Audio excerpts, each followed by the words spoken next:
Needless to say, please stop me if you have any doubt or anything at any point of time. So today, what we'll do, we'll start with something what we call public choice. So far, what we have seen. So far, we have talked about the Pareto optimality conditions, efficiency conditions, equity debate, and then uh, publicly provided private goods. Now let's come into this final piece of the puzzle, that how choices are made when it concerns public goods. And as you can understand, that it is not an individual's decision. It's a collective decision we are talking about.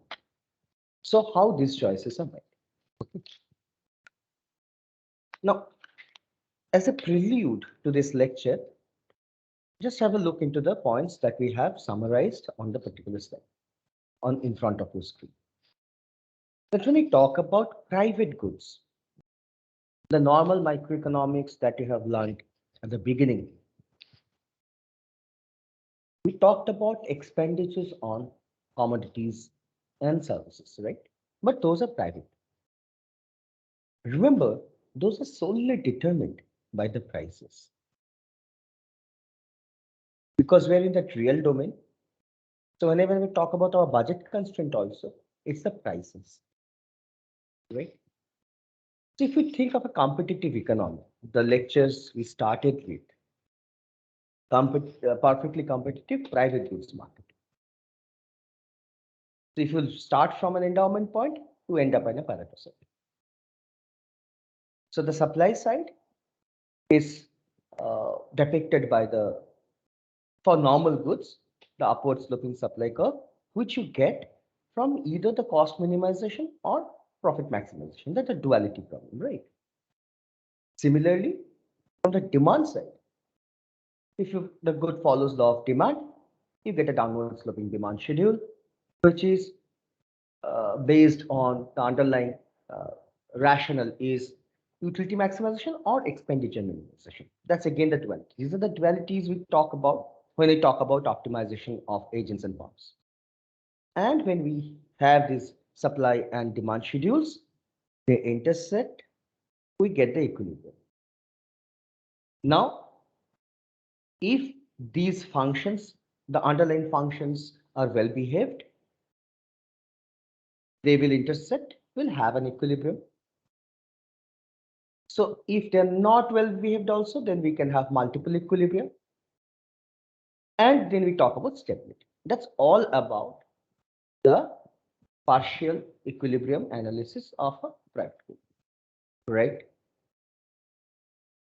Now look at the last part, expenditure of public goods. This is not determined exactly by prices.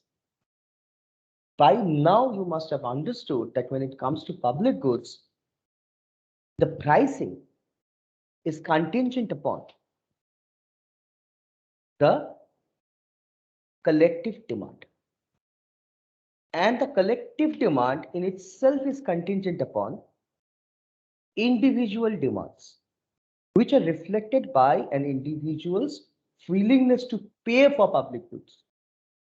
Now I know that if it's a public good and I pay for it, everyone else will free ride, and hence the Nash equilibrium is better for me to free ride. That's a strategic behavior of a rational human being. And hence, expenditure of public goods are not determined by prices. And now, let me be very clear about it. The word political process is not the politics of the political parties that we talk about in newspapers. Will define what is a political process. And this is basically the beginning of what you can say in another sub theme of economics, what we call the political economy. And because it's public, people say that we should uh, not waste public money. and we should be responsible about public places. Now, what is the political process behind that? That is exactly the core idea of public choice. Okay. Now, the decision, and you must understand that in an economy, resources are always constrained. You cannot have unlimited labor, you cannot have unlimited raw materials, you cannot have unlimited capital. All the resources, natural resources, everything is scarce. So resource allocation, efficient resource allocation is sacrosanct to economic policy making. Now, when it comes to an economic policy that deals with provision of public goods, rather which deals with public expenditure, these are done very differently. So, what is the process? The process is very simple. These individuals in a society, they vote for one or some elected representatives, right? So you elect your representative, whether it's in Indian system, you choose either the Gram Panchayat head, or you choose the MLA, or you choose the MP, right? That's how you start with the process. Now, these elected representatives, they vote for a public budget. And the money that is determined, okay, I vote for a budget, this much amount should be spent.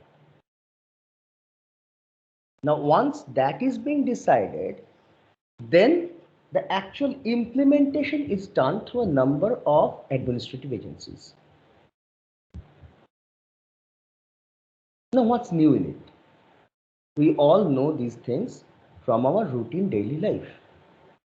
The new thing is not only there is a theory behind this, at the end of this module, you'll understand, and I'll prove to all of you that economics and this political representation are intrinsically connected. One. Second thing is, can be mathematically modeled.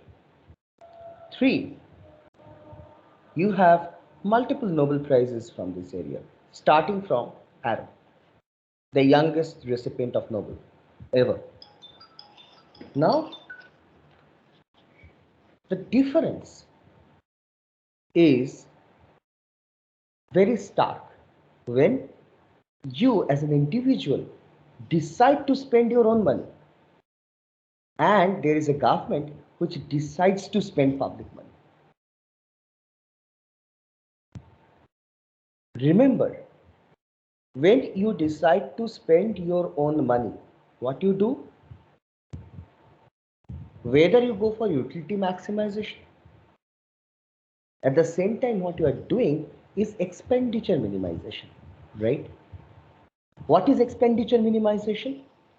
For a certain level of utility, what is the minimum budget required to attain, depending on the prices of the different commodities that I have in my consumption basket? As simple as that. And no one, and given you are a price taker, because we are not till in this course will not deviate away from perfect competition, okay, or we will not delve into the uncertainty domain. The moment you bring in uncertainty, basically you just plug in another probability density function, that's all. That's nothing very complicated. If you understand the logic in a perfectly competitive mechanism, you know how to do it in an imperfect competition, you know how to do it under uncertainty. Now, when a particular government decides to spend public money, that particular, let's assume that's a member of parliament elected by the citizens. So that MP's decision of where and how much I should allocate public money, how much of which public goods are to be provided, where the money is to be spent, whether in building infrastructure or in development programs, vaccination camps, uh, um, health system supports, that should reflect the views of the people who has elected the MP. And when you vote as an MP, because there are votings we see in the parliament also, right? So when that MP votes for a particular budget or a particular allocation, he faces two problems. One, he must be completely aware of the requirements of the constituents. Constituent means those who have voted him or her. Second thing, which is even more troubling, is I know I have come from a constituency, and to make it in the simplest form, there are people who have voted for me and there are people who have not voted for me. I have been elected through majority voting. So at least those who have voted for me and those who have not voted for me have different views. So when I'm talking about the views of the constituents, I also know those views are going to differ.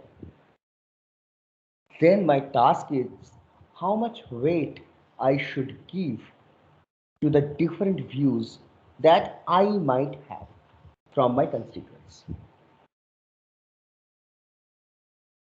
So the questions that we need to answer are: one, how this collective decision making is different from individual decision making. Second, what is the problem of defining these preferences? If individuals differ, say in their tastes or in their preferences, I have to pinpoint on one particular value of public good expenditure. Then how these differences are resolved? And when we talk about collective demand curve, or when we talk about collective preference, so societal preference, what do we mean by saying, or rather, how do we achieve aggregating the preferences of different individuals having different views, different preferences? So these are the basic questions we need to answer, right? Now, the first thing is we talk about preference. And when it comes to a private good, so one private good versus another, whether today I will buy vegetables or I'll buy fruits, your one particular individual's desirability or decision is reflected by a simple action. What? And the simplest action is whether I buy that good or not. For example, if you are not a smoker, you will not buy cigarettes. As simple as that. If you are a vegetarian, you will not buy fish. Simple. But when it comes to two different public goods, whether the government should spend more on health or on education or on defense,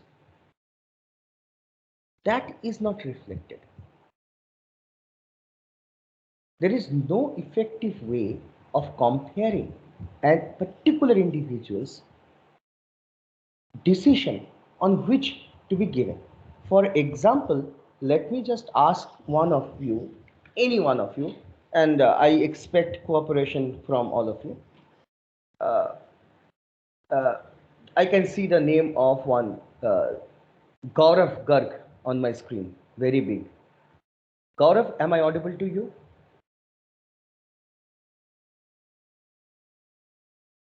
Gaurav Garg, am I audible to you? Ayush Bhupal, am I audible to you?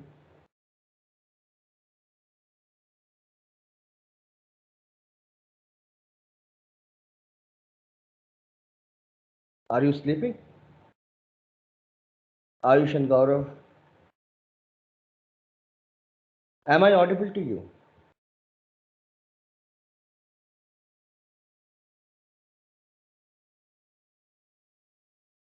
And this is the problem of online lectures and offline lectures.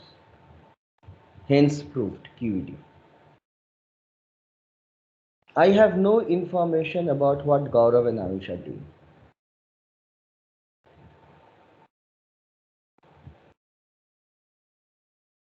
Ronak Himatwala, sorry, Himat Ramka, Ronak.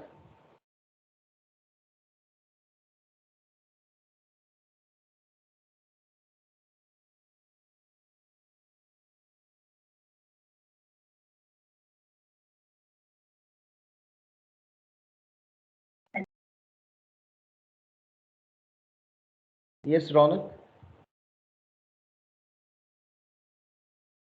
If you have a problem in mic, just raise your hand, Ronak.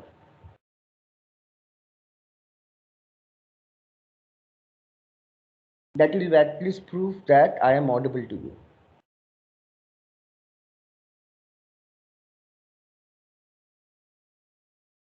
Okay, so both of you are listening. That's good enough. Ronak and Gaurav Garg. Good. So I'm just asking both of you. Right now, Government of India can subsidize railway fares or they can subsidize petrol prices. Both are public expenditure. Which one will you prefer? Right. Use your chat box.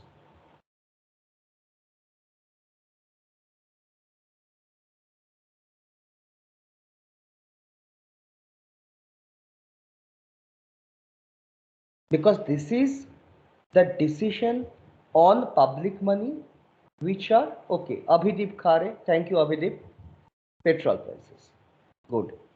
And I understand, I actually meant it sure because I know all of you, whether you understand how the economy works or not, most of will say petrol prices should come down because that is going inflating other prices a lot.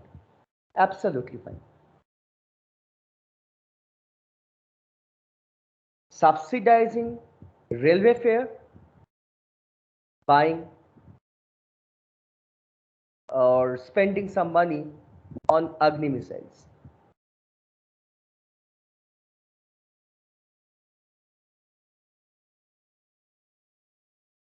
Just be truthful. There is no one judging your preference.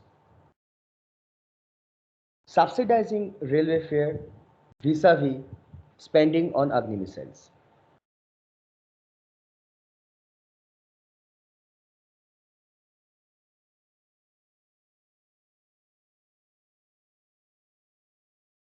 Why not Agni missiles? We are having a very uh, tricky situation in China border. That's the thing. Most of you are saying railway fares. You might be traveling once in a blue moon in railways, but you still feel railway fares are important.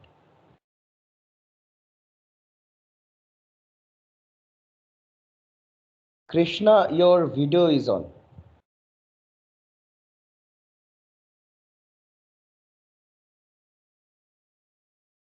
If you want to say something, please go ahead. Krishna Murari, your video is on.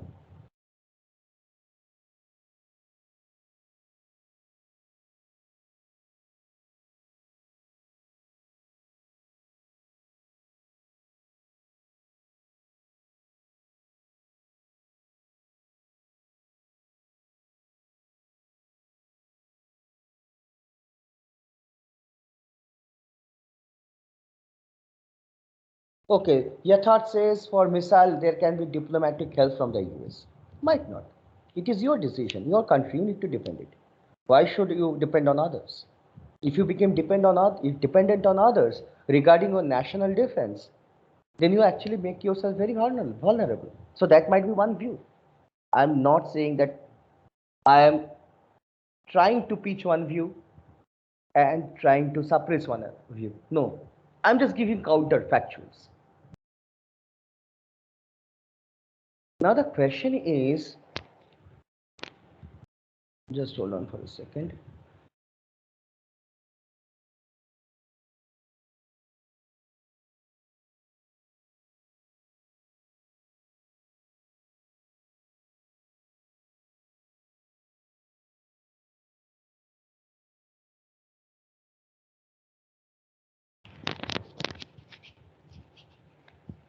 The frame has frozen.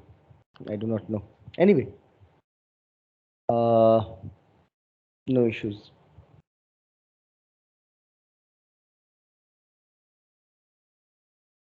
Yeah. Now, when it comes to another question, look, all these questions will become absolutely relevant in a few minutes. What about spending on Agni missiles and nuclear submarines? Which one?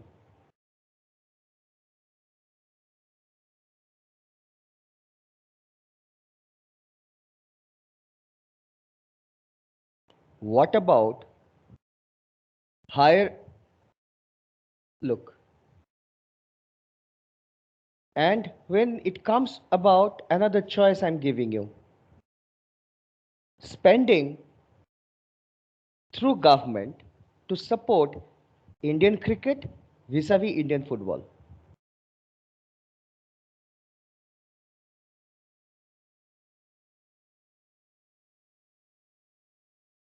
Now I am giving you so many options. Yeah, football. Good. Cricket already money is there. Indian football and gymnastics.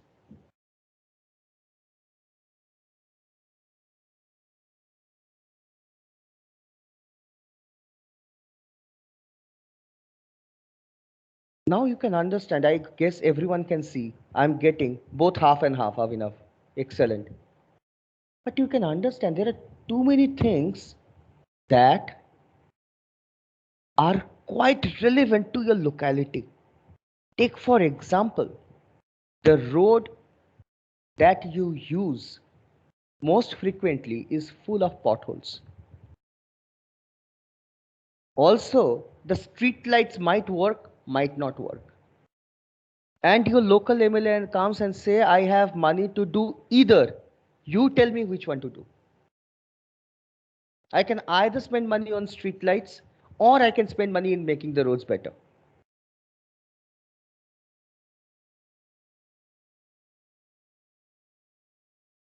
These choices become very crucial. Okay, everyone said road. May I ask why road, why not street lights?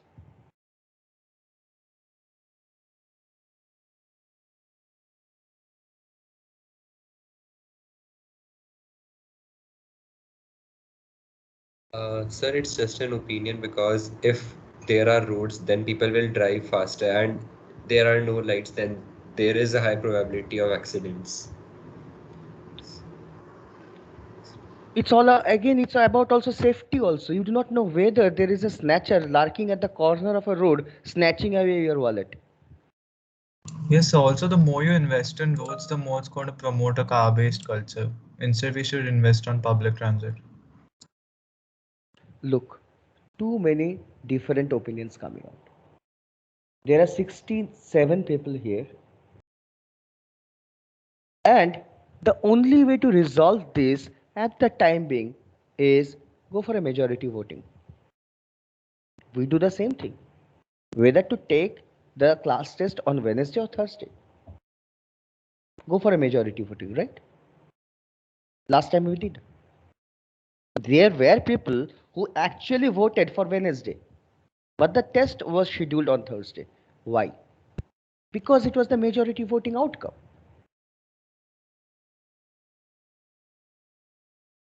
The problem is, what about those? So when it comes to a class test, it's a very minor thing, whether I have to give it today or tomorrow. Does not make much difference. But when it comes to serious investments, say in public health or public education or national defense, these we're talking about very, very serious implications. Very, very serious implications. With too many alternatives which are to be considered and weighted against these alternatives. So I have to somehow evaluate a different types. Now, coming back, you cannot just compare in an effective way. Even when it comes to the road and street light,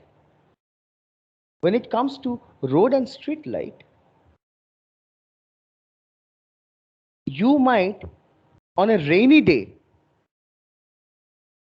you might think road is more important because I do not see where the potholes are. I have to walk in ankle deep water and I might get myself injured. But on a very chilly winter night, street light becomes more important. The same person will have two different views in two different times, under two different conditions. So you need to have a general notion. And if you ask about the preferences, why do you think people will always truthfully and meaningfully reveal them? When I asked about railway fares and petrol, I can understand petrol. But when it comes to petrol and say national defense, a lot of people might say, for me, I am quite rich. I do not mind spending those extra few bucks on petrol, but national defense is sacrosanct. Because it tells me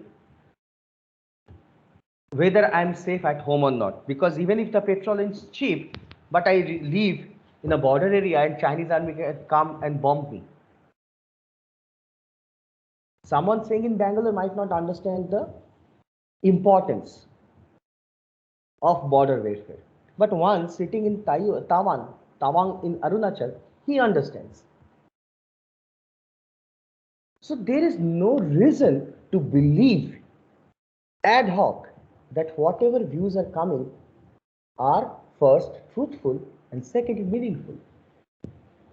Look, these are subjective things. And mathematically trying to give an answer to a subjective judgment is very difficult. And this is the domain of public policy.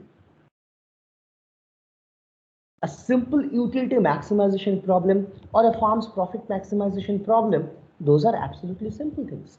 The moment you have the values of your parameters, you know what are the cost components, in what mix you should use your different components that goes into the production function. Answer is clear. But here you do not know. It's subjective judgment of different people having different opinions about different things. But your resources are constrained. You cannot do everything at the same time. You cannot make, as an elected member of parliament, even if you have some money, you just cannot make everyone in your constituency happy.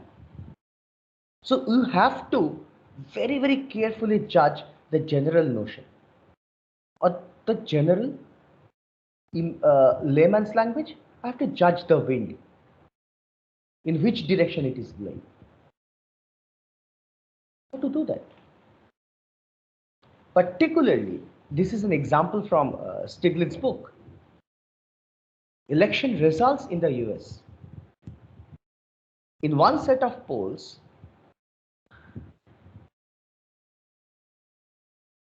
the voting results indicated that the voters are willing to pay higher taxes, are ready to accept some expenditure cuts so that the deficit is pulled down. So take for example, you are considering that the deficit, the budget deficit that the government is having is troublesome. It is going to collapse the economy in a macro sense. So I'm ready to pay a little more higher taxes, or I'm ready to, and vis-a-vis, I'm ready to go for some lesser expenditures on public good, so that the G minus T component becomes a little better. The deficit becomes a little lesser. But in some polls, the results are quite opposite.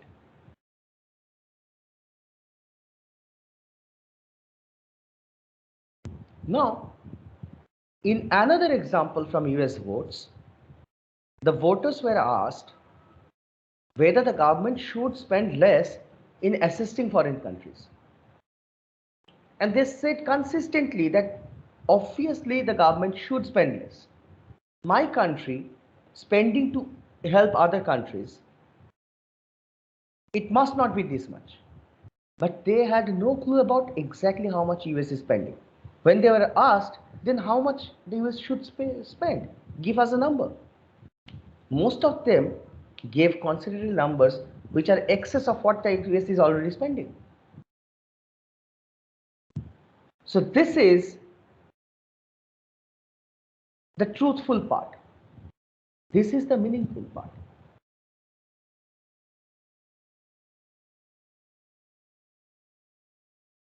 Now, if you have a concrete trade-off, if you had, like when you're choosing between two private goods, you have a concrete trade-off, you have a budget constraint, whether you can buy this or that,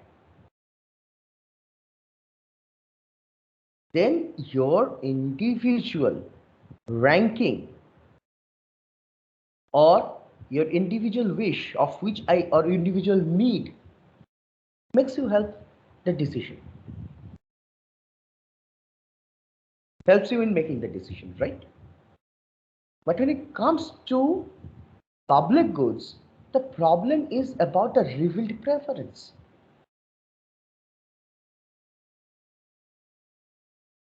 So most of them, when I know that what I'm paying, suppose I myself pay a lot of income tax. I do not know what the government will do with that money.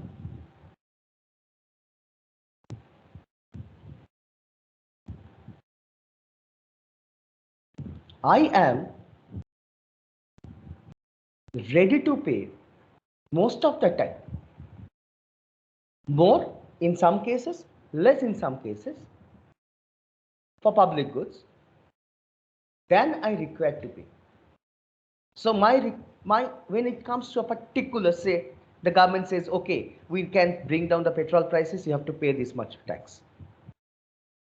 Sometimes my willingness to pay that tax might be more than what the government is asking. Sometimes it might be less than what the government is asking. And the core problem of free riding is always there. Now, the decision maker, in this case, who is the decision maker? The elected representative. he somehow has to ascertain the preferences of those people for whom he is making that decision.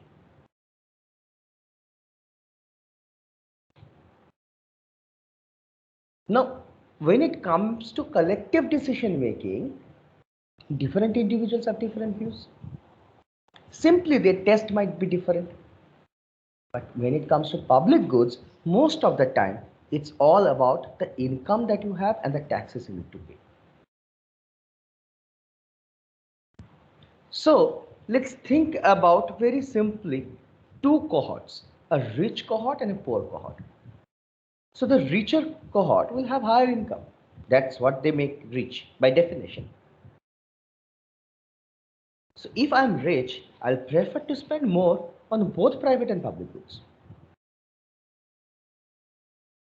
But remember, every individual understands that when the government is taking a decision, he is taxing me to subsidize someone or taxing me to generate a revenue which will be translated into some form of public good which might directly affect me or not directly affect me. Take for example,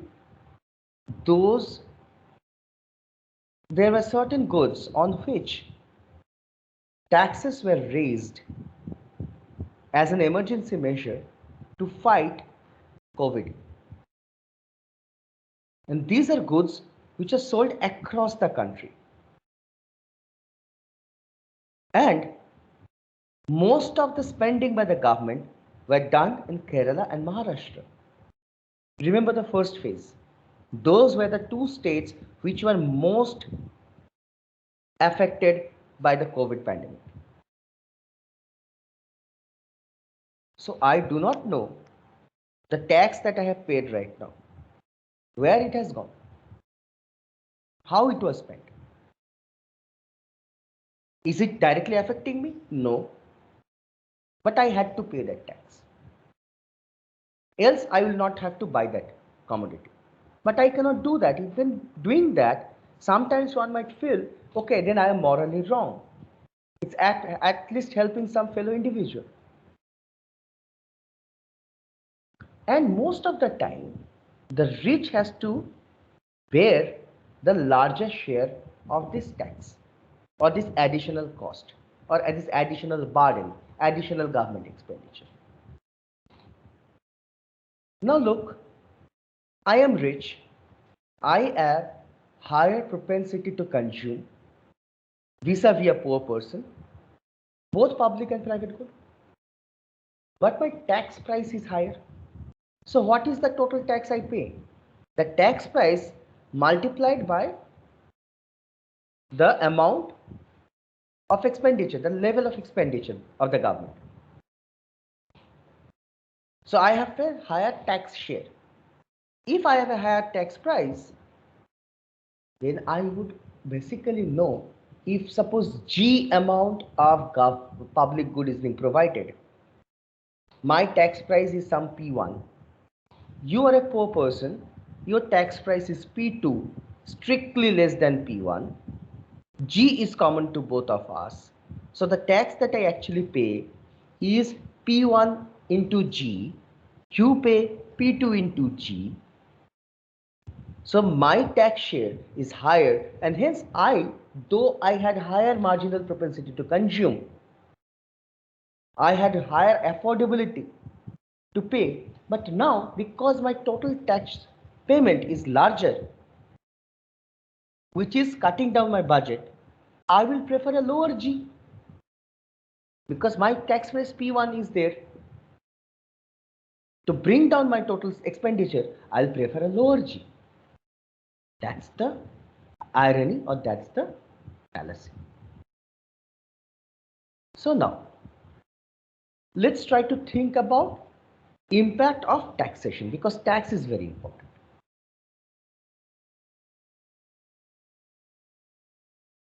So assume there are n number of people in an economy. and each pay the same amount. This is what we call uniform taxation. So if there are n people, the tax price is 1 by n, and the tax payment is G by n, where G is the expenditure on public goods. You have another option, proportional taxation. You pay according to your income.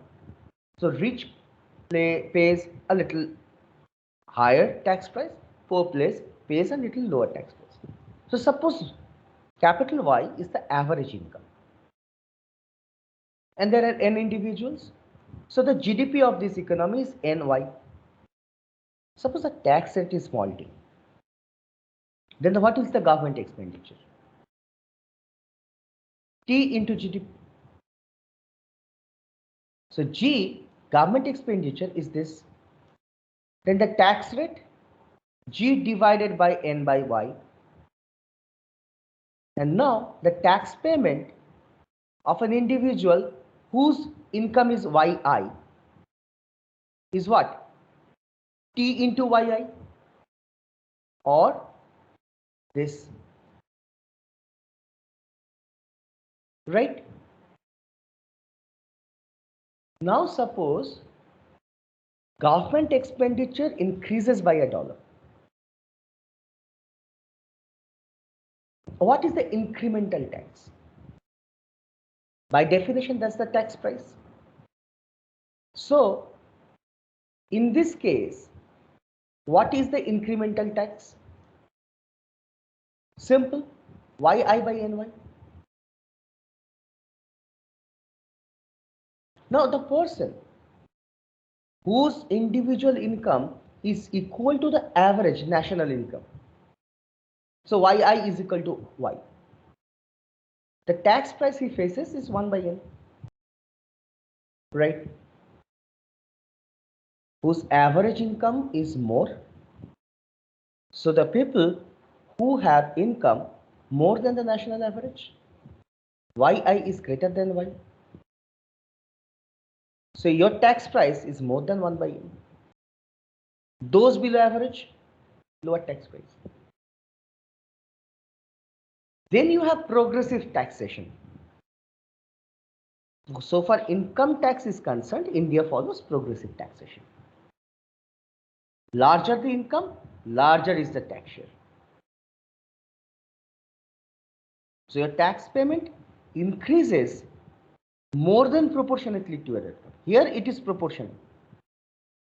Progressive more than proportional. So, and regressive is just the opposite. So the tax price that, suppose a high income individual. What is an high income individual? Anyone for whom the individual income is more than the average income of the economy. That's a high income individual. So typically, if I follow progressive taxation, his tax price will be higher than what you have paid under proportional taxation, right? Now let's think about this tax price and let's see whether we can derive his or her preferred level of expenditure on public goods. So we boil down to that individual's budget constraint. So for different individuals, different income, different budget constraints. So what you have? Suppose you have public good and private good, and you have a budget constraint. From your utility map, indifference curves, through a tangency you'll get your budget constraint, just like the private good case. Now the problem is, look at this. Suppose we are with the proportional taxation. So your tax price is proportional to your income. So lower income fellas will have lower tax price. Now, how will it look? It will look like this. A rich person budget constraint will be steeper, poor persons will be flatter.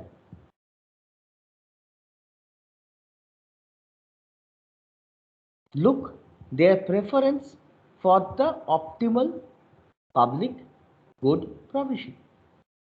GP for poor, GR for rich. So the income and substitution effect of work in opposite direction. Higher income individuals will substitute public good for private goods. That's one thing. Let's suppose you are poor. Your income has increased, so has your tax price. So this budget line pivots from at this point and becomes this one. With higher income, you would have preferred more of public good. But with higher income, with higher tax price, public good becomes more costlier to you vis-a-vis the private goods. So the substitution effect, you will substitute public good by private good. And that is exactly what I mean by saying income and substitution effects are opposite direction. And we completely ambiguous which should be the desired level of expenditure on public good by the government. The rich people will say GR, poor people will say GP. So look, I have not brought in any other thing rather than income and tax. So purely economic. But let's think about two political parties, one supporting GP amount of expenditure, another supporting in their manifesto GR amount of goods, public goods. Rich will vote for GR, poor will vote for GP. That's exactly what I mean by political economy. Your own economic interest tells you who to vote for. Now, only with two, I still have simple GP and GR. What about too many type of individuals?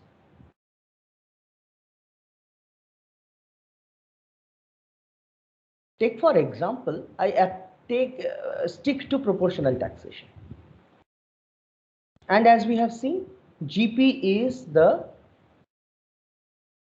optimal or preferred level of public good that the poor people will have.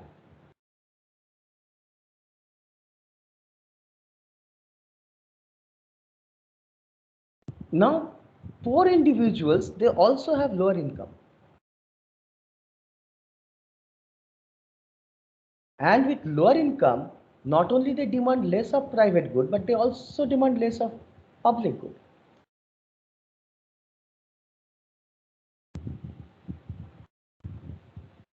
So the net effect, ambiguous. So if this substitution effect, which is coming from lower tax price, dominates the income effect. Income effect is a poor person will demand less of both public and private good. So if the substitution effect is more than the income effect, the poor individuals will prefer higher amount of public good than the rich individuals. Now let's talk about remove these, what I say, income substitution effect. Make the tax price uniform.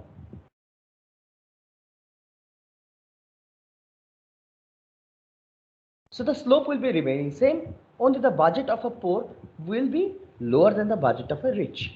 So the budget line for the poor lying below that of the rich person. Look, GR is more than GP.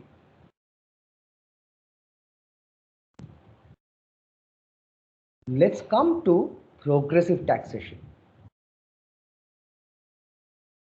Here, the lower income individuals tax price will be even lower than under proportional taxation.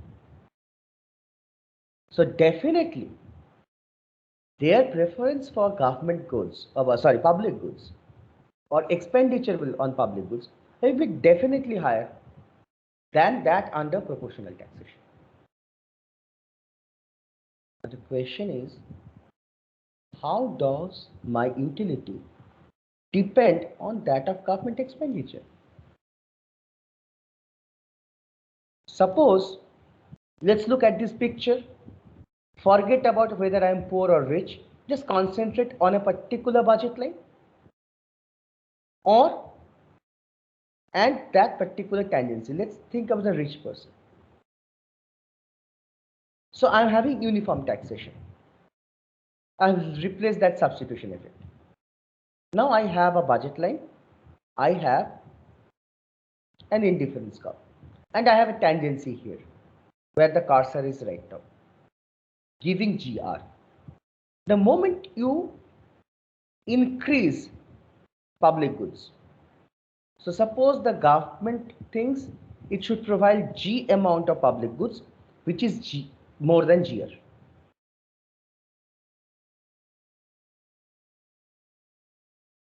So let's extend, let me just try to show you.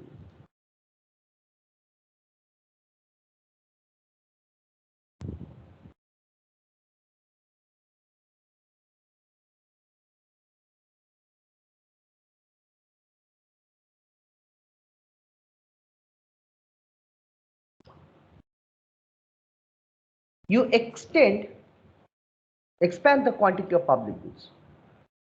Suppose both these indifference curves are two indifference curves of the indifference map of the rich person, and his budget constraint is the upper one. So just ignore the lower budget constraint. You just extend this lower indifference curve. Okay. So now you reduce the public good or you increase the public good, you are on a lower indifference curve. So this GR, given my indifference map and my budget, this GR is the optimal level of public good to be provided. Anything more or less than this will reduce my utility. And hence, you can have the shape of your utility contingent upon the quantity of public goods, forgetting about the private good. So if G star is the optimal, then whether if you increase from G or you decrease from G, your utility will fall. So utility is maximized only at G star. Now, if you have uniform taxation, you'll have a picture like this. Optimal government expenditures for poor will be less, that of rich will be higher. If there is something middle income, it will be lying between GP and GR. So how will it look? It will look like this.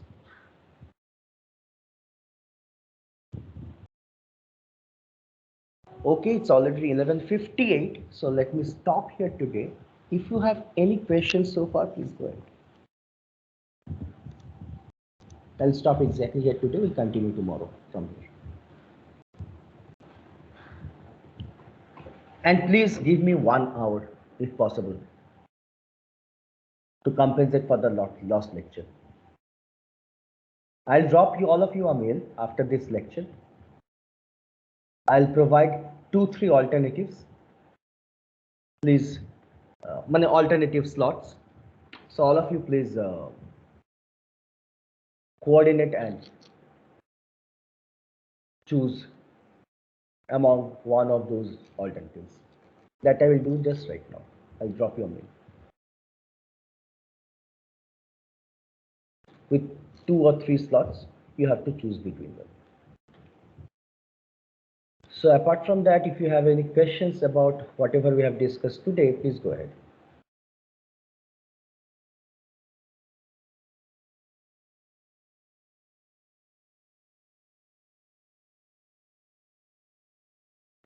Okay, let me stop sharing. Let me stop recording.